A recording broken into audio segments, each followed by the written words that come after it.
Hey everyone, it's that time of month again, so I am going to be setting up the month of May in my planner. For 2026, I have been using an A6 Hobonichi HON, so without further ado, let's go ahead and get started. In case you're new here, then I do have a quarterly update video that I posted a few weeks ago. So if you would like to see how I have been using my planner so far this year, then do check that video out. But today I'm just going to be setting up the month of May. And I like to start off by setting up the monthly calendar here.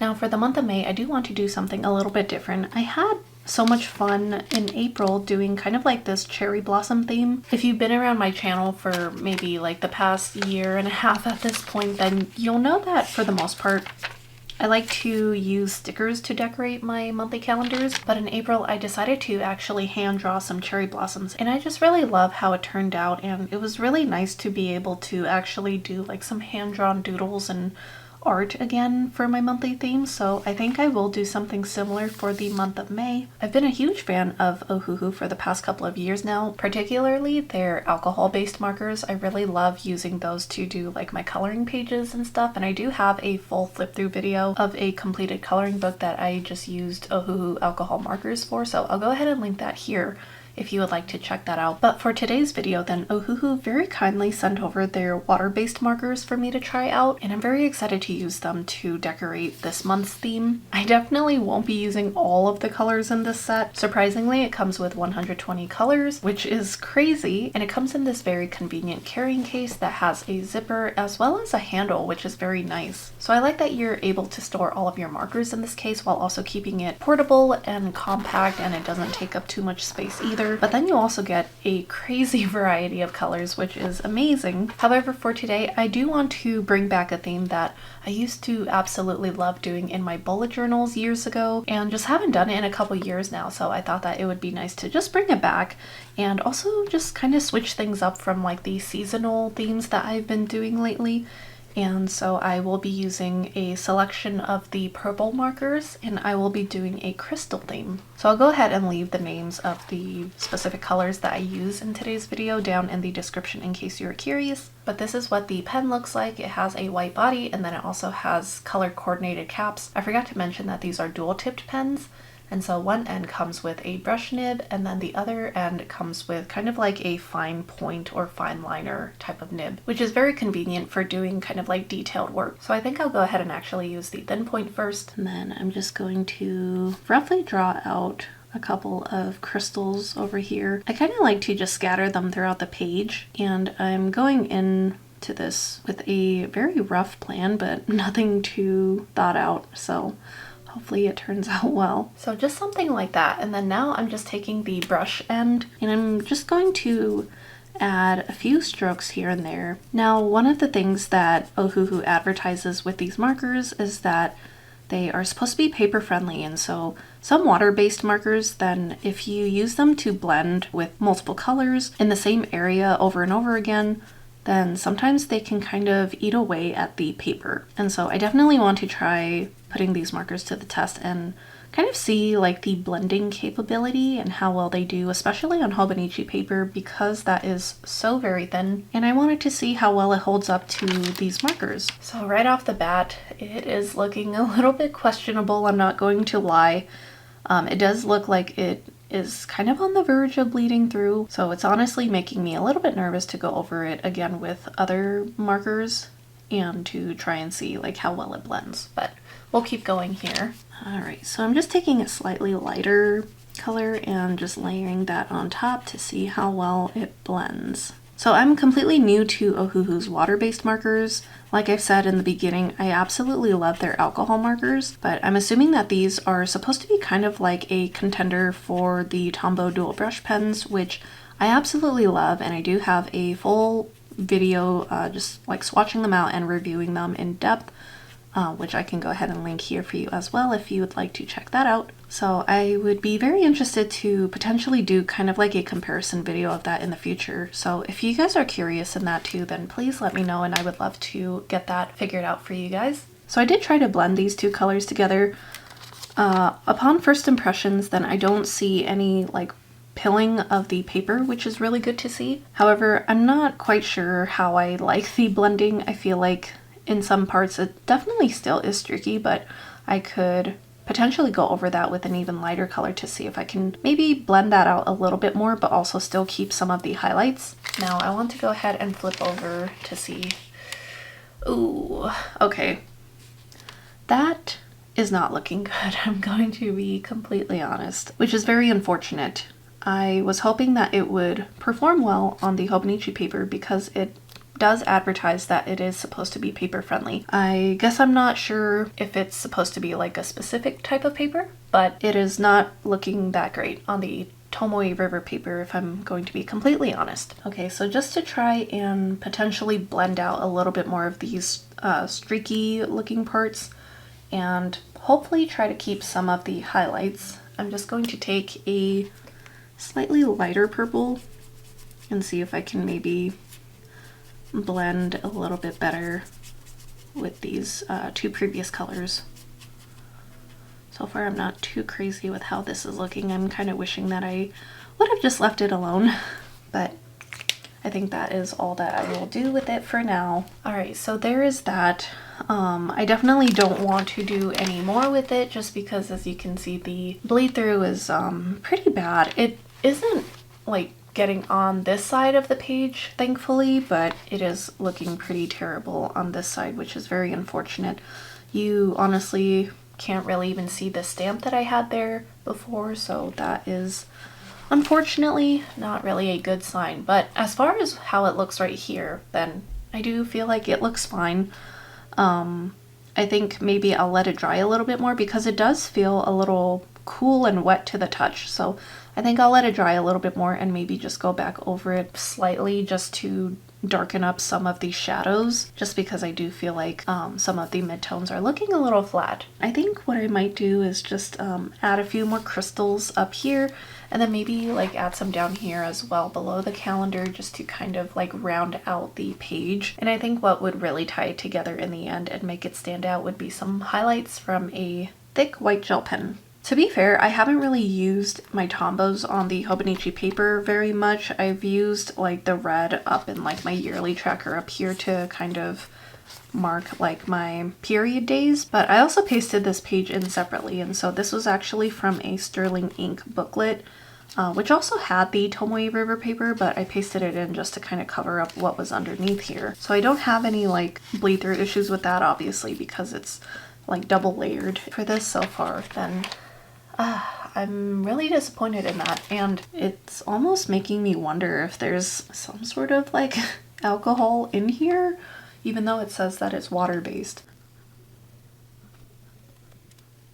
Anyway, I brought up the Tombos because I was saying that I guess I'm not really sure how much better they would perform on the Tomoe River paper compared to these Ohuhu ones, since they are both water-based markers. Although, just for comparison's sake, I did try a Tombow dual brush pen back here when I did my swatch test, and there's definitely no bleed through, so to be fair, that is just like one pass or like one stroke of the brush pen, whereas with this, then I'm kind of going over it a little bit more just to like blend things out. So I'm wondering if maybe there might be like a difference with how the Tombos would look on this type of paper if I were to try and do like the same technique with it and blend it out and everything. Okay, so I went ahead and just added a few more crystals across the top here, and then I just added a little cluster down here. I honestly didn't really want to add too many just because unfortunately June is going to be kind of a mess to cover up with the bleed through. Now, I'm not saying that these are bad markers by any means, but I would just not recommend them for Tomoe River paper or like thin 52 GSM paper. They could potentially work a lot better on like thicker paper or like artist grade paper even, but just in terms of my first impressions and specifically on Tomoe River paper, I don't think that I will continue to use the markers on this paper. I think I'll try and put up with them for the month of May in like my daily pages later on, which we'll get to in a little bit, and I'm not really sure if I even want to deal with that in my daily pages, so I guess we'll see. But yeah, that's probably about it in terms of the markers. Now, I think what I want to do is go over these with like some fine liners, like Sakura Pigma microns, and then do like some highlights after with the white gel pen.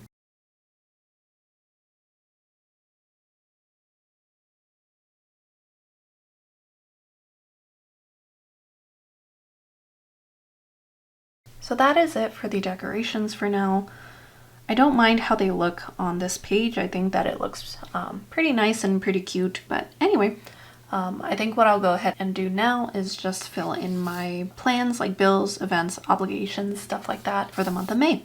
So as per usual, I'm taking my Uniball One P gel pen in the 0.38mm size, and I'm just writing out all of the bills, the holidays that will be in the month of May, as well as an appointment that I have. Also for my paydays, then I like to use these little dollar bill stickers that my sister made for me just to help indicate the paydays, but I honestly don't really have too much going on that is planned for the month of May right now. Things can certainly change, but because there aren't too many events going on that is planned right now, I do have some to-dos that I would like to get done for the month of May, since they are more involved in some bigger projects to do around the house. Speaking of to-dos, then I'm just taking my Tombow Fudenosuke hard tip brush pen and I'm writing a small header for my to-do list. And below that, I'm just writing down the list of to-dos that I would like to get done for the month of May. I'd like to get my ring cleaned, and I have plans to paint and basically redecorate one of our guest bedrooms. I also want to build the catio for my 2 cats so that they can enjoy it in time for summer. And I also have the appointment that I need to go to and hopefully be able to replace the litter in my cats' litter boxes. But yeah, that about does it for my May monthly calendar. Not too much going on or not too much planned as of right now. I do like how it turned out, but like I mentioned many times already with the bleed through, I'm just not a fan of how the markers performed on this paper. So unfortunately, I can't really recommend them at this time, but if you would like to see a follow-up video on potentially using them on like thicker paper, then I could definitely do that as well. Or I can also do kind of like a comparison video with like some Tombows or something like that. Moving on, then I am going to set up the habit tracker. This is a very quick and simple setup. It only takes like a couple minutes, so let's go ahead and get that out of the way. So I think for the month of May, I finally want to change up my habits a little bit. Actually, there's just going to be one that I do want to switch out, which will be the artistic habit that I use to represent with a paintbrush, but I want to focus more on finishing a cross stitch. So I think I'm just going to draw a little circle and like a thread and needle coming out. It looks a little too thick to be a needle, but you get the picture. But that's the only thing that I would like to switch out because I have a goal to finish a cross stitch this year, and I started a very large one, large for me at least, at the very beginning of the year, and I don't even think I'm halfway done with it yet. So I would like to hopefully try and work on that a little bit more this upcoming summer, which I guess I'm not sure how likely that'll happen, but I'll at least have it as a habit for now to hopefully try and encourage me to cross stitch more often than I have been. Alright, so with that out of the way, let's go ahead and flip over to the May daily pages. For this top part on the blank page here, then I like to use that as a media tracker, so let's go ahead and just write out the headers for those quick. Alright, so that's basically it for my media tracker for this first blank page. Now I think I'll go ahead and set up this first day of May. Now to be completely honest, I don't know if I will go ahead and use the markers throughout the entire month of May for these daily pages, but I think I will go ahead and just use them on these 2 pages just to kind of tie in the monthly theme, I guess.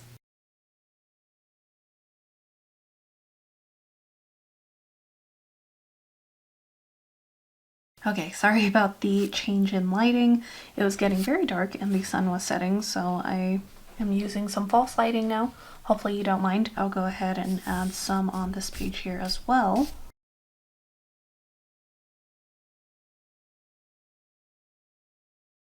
Now that the crystals have been drawn, then I'm just going to add a few things that I know that will be happening on this Friday, May 1st. We have a mortgage bill coming out, so I just like to add a reminder of that here. Also just a few work tasks. But yeah, I'd say that that's pretty much it for now. As per usual, I typically film these a couple weeks out from the actual like start of the month, and so this is still like 2 weeks away from when I'm filming, so I don't have like too many things planned off the top of my head as of yet, but as we get closer to the first of the month, then I'll go ahead and just fill in this to-do list a little bit more and then add my cat to-dos up here as well. And before I end the video, I do want to go ahead and just share what ink I will be using for May. I'll usually have like a couple of options, and I like to get your guys' opinion and feedback on which one you think would best match the monthly color. However, I felt like I really only had one ink that was close enough to this May color here, and I decided that this Colorverse Redwood Forest was probably the closest thing that I have in my collection, at least. Here's a close-up of the swatch compared to the Hobonichi color. I feel like it is pretty much as close as I'm going to get with the ink colors that I currently have, but I do want to share with you just a couple of the other ones that I was considering. Another color I was thinking of is this Wearingeul Peter Pan. The reason why I didn't feel like I would go with this one is because I feel like it's just a little bit more on like the green side, especially in this larger concentrated swatch. There is definitely like some grayish brown to it, so it can sometimes look a little bit olive, which I feel like could potentially match this color, but I just felt like it was not quite as close as the Colorverse one. And then another one I was considering was this Jacques Herbin Vert Cactus color right here, but as you can see, it's definitely much darker than the Hobonichi color.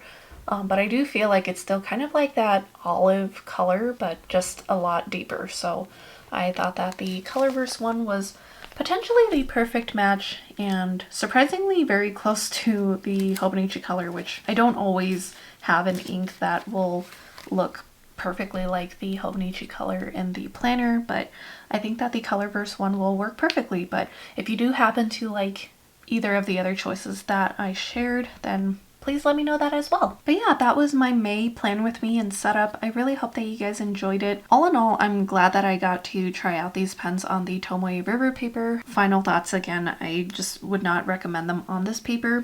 However, I can definitely see them potentially working well on thicker paper or like artist grade paper. So although I do feel like they are pigmented and they look nice on the actual page that they were intended for, then I really just cannot get past how they are appearing on the back side of the page, especially this one that is very bad. So I guess I'm not really sure how I'm going to decorate the rest of these pages. I don't plan on using these markers again on this paper at least, but I would definitely love to use them some more for actual art and potentially even coloring. And something that I did just notice is that I'm not sure how well it's picking up on camera, but there are definitely some little dots of marker that bled through this page, so do keep that in mind if you plan on using these markers on the Tomoe River paper, because they will certainly bleed through if you apply a lot of ink on one specific spot. But again, that does it for my May plan with me and setup. I really hope that you guys enjoyed it.